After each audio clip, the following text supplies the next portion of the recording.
Hello students, today we will talk about surfing the internet. Internet and its versatility have spread worldwide like a fire in this decade. Internet is a major tool to communicate, socialize, shop and work. The internet is a worldwide publicly accessible network made up of thousands of interconnected computer networks. No one has the idea about the number of computers connected to the internet, but the number is growing rapidly with each passing day. The computers on the internet communicate with each other using the Transmission Control Protocol or Internet Protocol, TCP or IP. Who is he? He is Winton Gray, an American scientist who is considered as the father of Internet. In the previous classes, you have learned how to communicate with people on the internet through emails, chatting, video conferencing, etc. In this chapter, you will learn about other communication services. Let us first talk about World Wide Web. The World Wide Web consists of millions of documents or bunch of pages called web pages, containing links to documents and resources throughout the internet.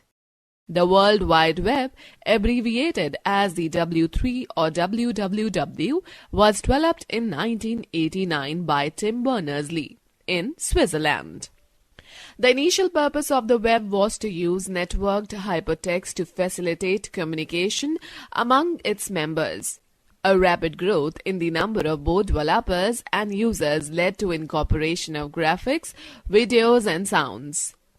The web uses the HTTP Hypertext Transfer Protocol for the transfer of these documents over the internet. Let me share an interesting fact that the term hypertext was coined by Ted Nelson around 1965. People consider the internet and web to be the same, but it is not so. The World Wide Web is accessed through the internet. It is like many of other features of the internet like email, etc. WWW is a true example of client-server technology. A person who uses internet uses a software known as web browser and requests for a document or a web page is located somewhere on the web. The browser requests the internet host or server which contains that document. The browser thus acts as a client. The internet host, after receiving the request, passes the information to the clients. The total flow of information is controlled by a net protocol. The protocol used in this exchange is called Hypertext Transport Protocol, HTTP. Web pages are written in simple markup language called Hypertext Markup Language, HTML. Nobody can even think of that how many million pages are there on the web.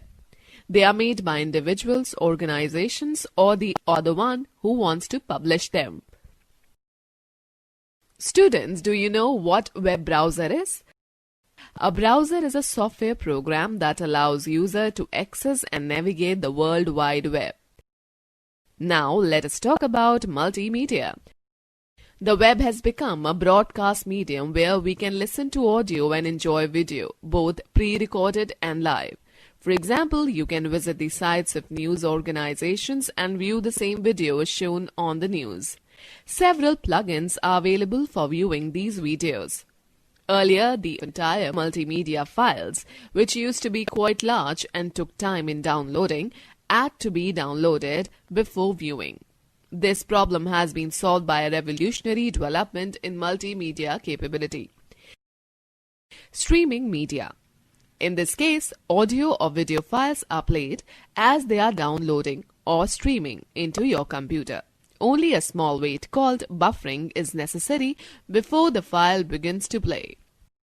The Windows Media Player, Real Player, and QuickTime plugins play streaming audio and video files.